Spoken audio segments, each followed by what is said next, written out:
How you doing? Eric here from Chaparral Motorsports. Today I'm going to show you how to install an Arlen Ness brake lever and solo shift lever. Okay, so I have this Arlen Ness brake lever. This is part of their deep cut line, so you have these nice grooved machine accents, kind of the scallops over here in the toe peg, and they're available in chrome and black. This is a black anodized version, so that machine cut looks really nice against the gloss black. We're going to be installing it on this 2012 Street Glide. So as you can see, we got a black Street Glide. It's going to look really nice with these machined accents. Everything's going to flow real well. Nice thing about this brake lever is that it comes with this spacer here in the toe peg. So if you want to shift the spacer or the toe peg out a little bit, you can do that. Or if you want to bring it back in, you just remove the spacer and then bolt it back up. Comes with all the hardware to do so. Has a matching solo shift lever that we're going to be installing as well, which is this piece here. As I said, it's got the machined accents, available in chrome and black as well. The nice thing about the shift lever is that it comes with a spacer as well, so that you can remove the heel shift lever so you can just run the toe solo, which is kind of like what most people tend to do when they put new foot controls on their bike. So we're going to go ahead and get started and install these. So we're going to start on the right side of the bike. We're going to remove the brake lever and install the Arlen Ness brake lever. In order to do that, we need to remove the right side floorboard. There's just simply these two bolts holding it in place. You can push the floorboard up out of the way to give you a little more room, and then go ahead and just remove the two bolts.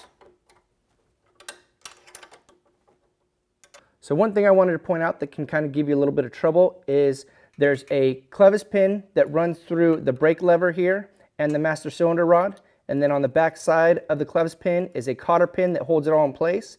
So it can kind of get a little difficult to get that cotter pin out, and then once you do get it out, there's very little clearance between the cotter pin head and the pipe. So it can be kind of a struggle to get that out. The cotter pin is kind of pressed into position, so you need to maybe get a set of needle nose on there, and it can be difficult to work with. If you're really struggling to get that clevis pin out, there's two things you can try. You can try removing the two bolts that hold the master cylinder in place, and that'll allow you to rotate the brake lever clockwise just a little bit and move the master cylinder forward, giving you a little more room to work. Or the last resort would be to loosen or completely remove your exhaust system. So the first thing I'm going to do is remove the cotter pin. Sometimes it's easier to get the cotter pin, the arm started by using your fingertips, and then get it up the rest of the way with a screwdriver or something. All right, so once you get the clevis out, there's a washer on the back side as well. Make sure you get that little washer out. Try not to lose it. Just push it off. Put your hand under there to maybe catch it.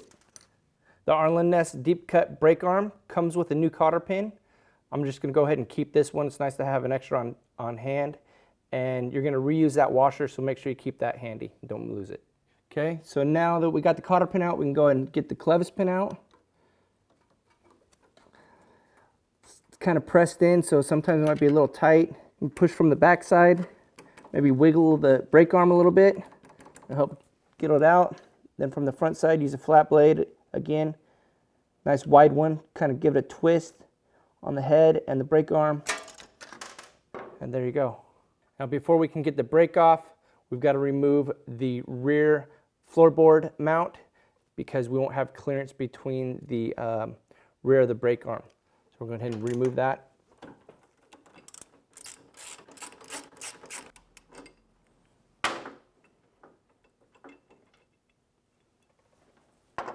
Next, we can remove the bolt holding the brake arm in place. There's a washer here on the outside. You want to keep track of that, as well as the O-ring. So remove this washer. Keep an eye on that O-ring. There's an O-ring on the back side of the brake lever as well. To remove the brake lever, you're going to push it back counterclockwise. Watch the pipe, rotate it, and it'll slide right off the shaft. Before installing the new brake lever, you want to make sure that the inner O-ring is still in place. And then we can add some grease or anti-seize, whatever you have available, to the pivot shaft. So the new brake lever will move easily. Then you can rotate the new brake arm into position, kind of reverse of what you did with the stock one. Get it on the pivot shaft, slide it on real gently, and rotate it. Make sure that the back of the brake arm lines up with the brake rod. Make sure you grab the outer O-ring from the stock brake assembly.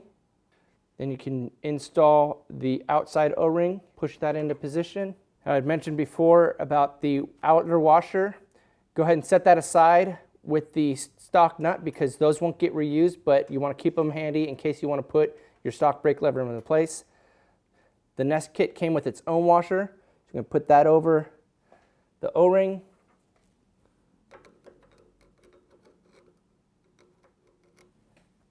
And then use the supplied bolt cap to secure it all in place. Now this cap will get torqued down to 15 to 20 foot-pounds torque. We'll go back and hit that with the torque wrench when we're finished. With the brake arm mounted on the pivot shaft, we can then reinstall the clevis pin.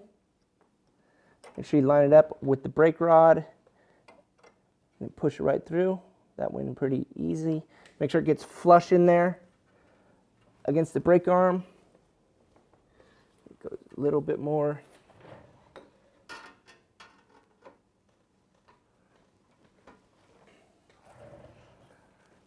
Like that. Once you have the clevis pin installed, then you can reinstall the washer on the back side, followed by the new cotter pin. And then just fold the ends of the cotter pin over the clevis pin. Then we can go ahead and reinstall the rear floorboard mount. Make sure you throw some thread locker on the bolt beforehand, and then go ahead and tighten it down.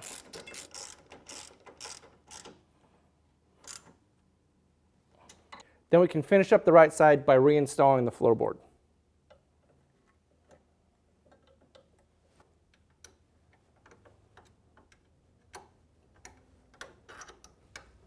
All right, with the brake lever installed and everything working, we can go ahead and move over to the left side and install the shift lever. We're going to start on the left side by removing the stock shift levers. Each one is held in place by a single cap head bolt, and then we'll slide them off the shift shaft.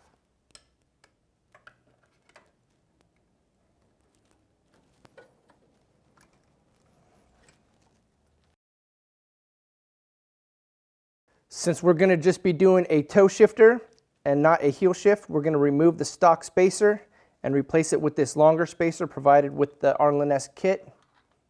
Just slide it on the spline shaft like that. Now, just like the stock shift lever, this Ness shift lever is splined, so you can clock it on the shift shaft into a comfortable position for you. You may take some trial and error to get it set up. Slide it on the shaft like that.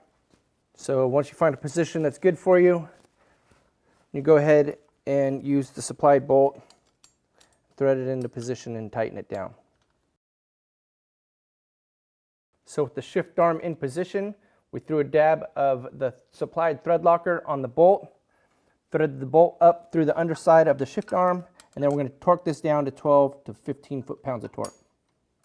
All right, so we just give it a quick check, make sure everything moves smoothly, which it does. So we're basically done with the installation. I prefer the solo or the toe shifter, as you will, as opposed to the heel toe shifter. It just gives me more room to move my feet around on long rides. So I really like this setup. As I said before, the black and the machine finish looks really good against this black Street Glide. So obviously installing the shift lever was much easier than installing the brake lever, but still both are pretty manageable in your garage with basic hand tools. Now, be sure to check out my other video where I installed the matching shift linkage. And as always, thank you for watching and enjoy your ride.